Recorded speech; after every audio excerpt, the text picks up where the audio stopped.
ہم مر گئے، سب کو دفنانے کی فکر ہوگی، مگر ہمیں اپنے رب کو منہ دکھانے کی فکر ہوگی۔ وہ گھر، وہ مال، وہ رشتے سب یہیں رہ جائیں گے، ہمیں تو اپنی خطاؤں کے حساب کی فکر ہوگی۔ جنازہ اٹھے گا تو لوگ کندھا بھی دے دیں گے، مگر قبر میں تنہا رات گزارنے کی فکر ہوگی۔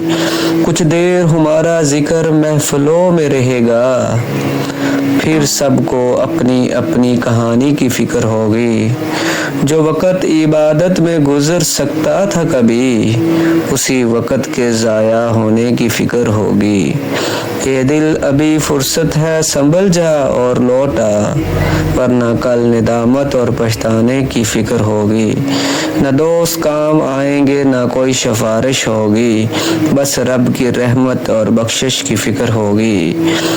اسی لیے آج ہی توبہ کا در کھٹکھٹا لو، کل قبر میں صرف نجات پانے کی فکر ہوگی۔